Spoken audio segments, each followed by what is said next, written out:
Well, I want to thank Ryan and Lisa for inviting us to come and share the story of Bull Run Mountains and the challenges that we have faced up there. So we'll be talking about the restoration challenges of a mountaintop natural community, Bull Run Mountains Natural Area Preserve. My name is Michael Lott.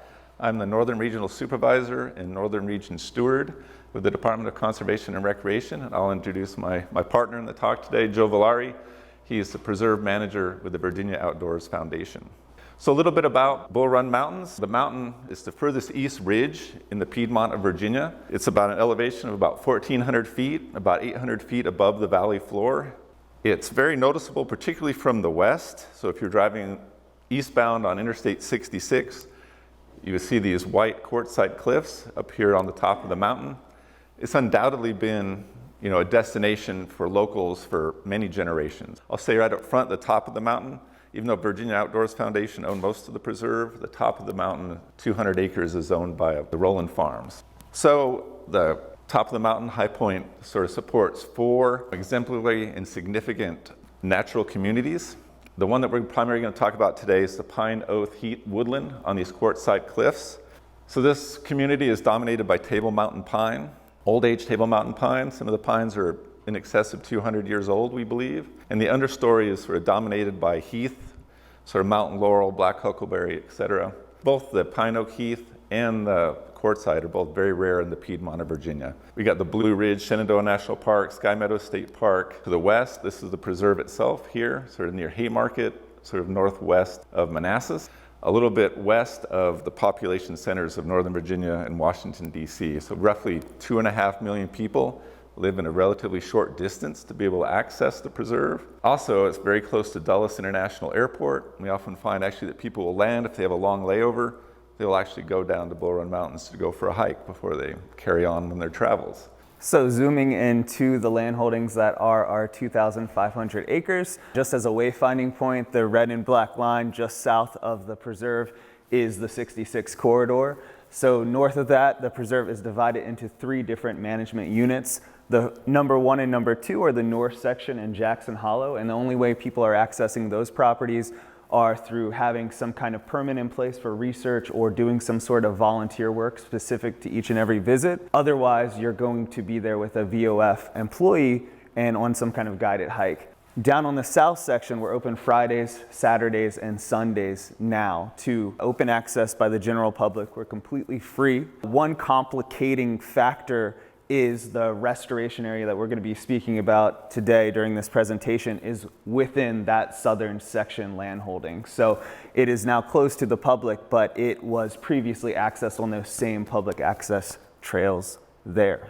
I said earlier, I've been visiting High Point for many generations. It started in the early 1990s, around 1994. The trail system at Bull Run Mountains was open to the public. It was dedicated as a natural area preserve in about 2003. Visitation, was increasing. More and more people were going up there. VOF entered into an agreement with Rowland Farms to formally open the High Point to the public in about 2010. And then very quickly, the number of people visiting High Point, exploded exponentially.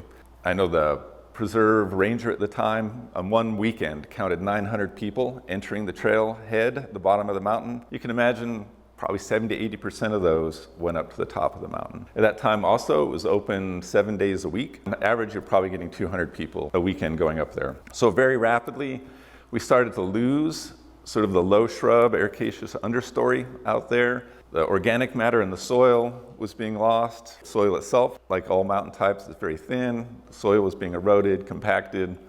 The lichens on the rocks were being lost. People were going up there and hatcheting trees, the old Table Mountain pines. So the decision was made in 2015 to close High Point to the public. So a little bit more extreme version of what we've talked today.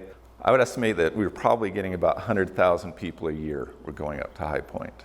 So at that time, working with VOF, DCR put together a sort of restoration and monitoring plan. And there were a number of things that were sort of in the plan that we started to do at that point. One, working with a past colleague here, Jeff Austin, we mapped 1.2 miles of social trails. That doesn't include the main hiking trail up there. So what was happening where people get to the top of the mountain, there was one primary vantage point that primarily where people would go to, but they'd get there and there's already 12, 15, 20 people there. So they just spread out across the mountain.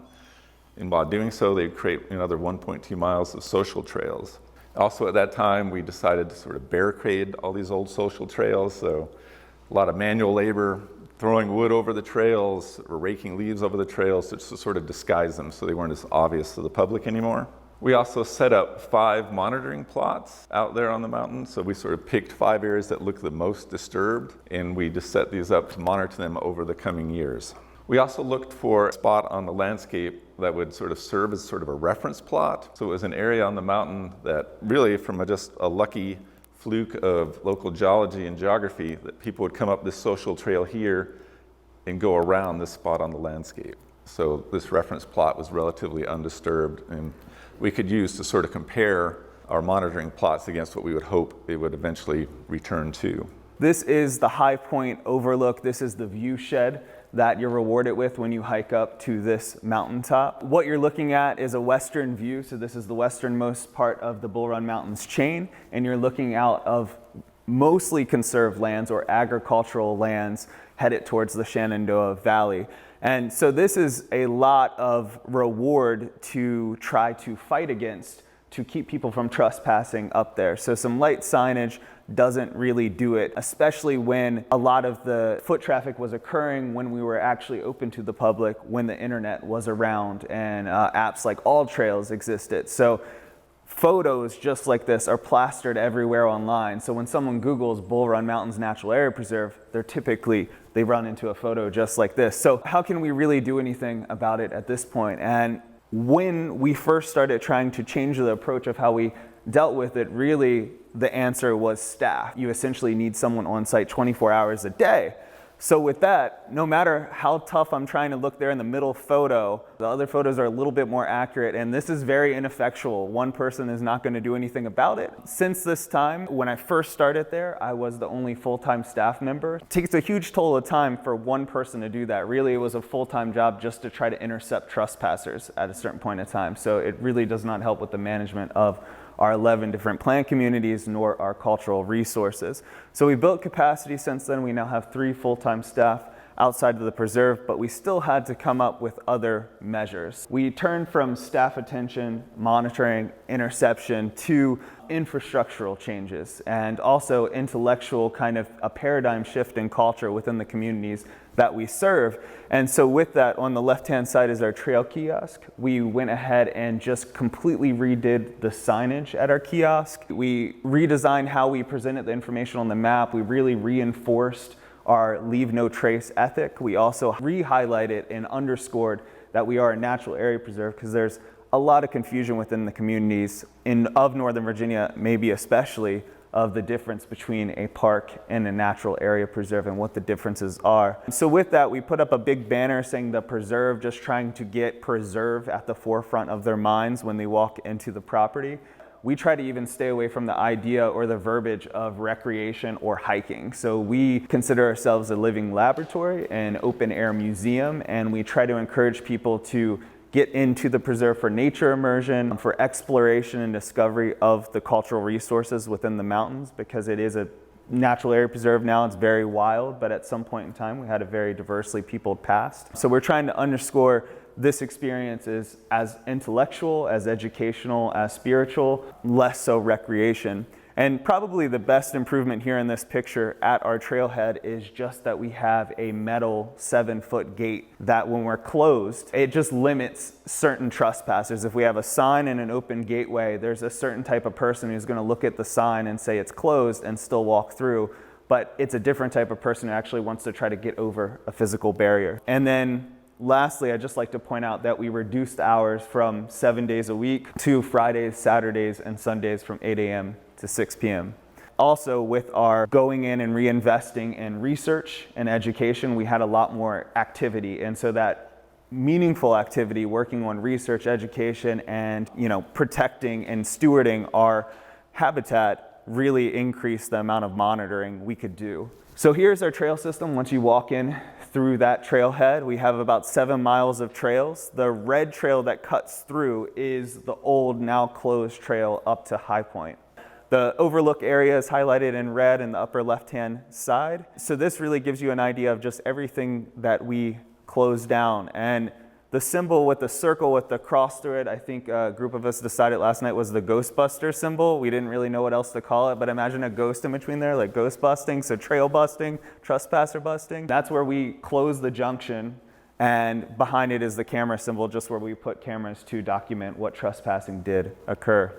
And just to mark that here, the cameras are where the cameras are uphill. The Ghostbuster symbol is where the closure is right up with our current trail junction. So previously we had, a nice polite sign saying this area is closed for restoration. We had a little cute metal rope across it and a very clear open trail before you. And that is what the approach was initially. We decided to change that to a hidden closure. So we got rid of the polite signage and we just hid the trail. And then up past the line of sight, if someone decided to still go up there, before there were cameras, but there was no warning that you were currently trespassing. And so we put in harsh signage, red, black, and white colors, no trespassing, verbiage of prosecution included in there. And I'd like to just stop and appreciate this picture. I think it's great. It's one of my favorite, of them just pointing up to the camera, beautiful faces, glowing eyes and all. So September 2016, this is before any of these approaches were put into place, and we had that data of 81 trespassers coming up within that month. In 2019, it took us a few years, so I just put this month up. It's about an 85% reduction in trespassing, down to 12, and there's that gap because everything didn't just happen overnight. The signage, the closures, the gate, all of this was slowly building up over those years. So 85% reduction in trespassing, that to me is a phenomenal output of those changes.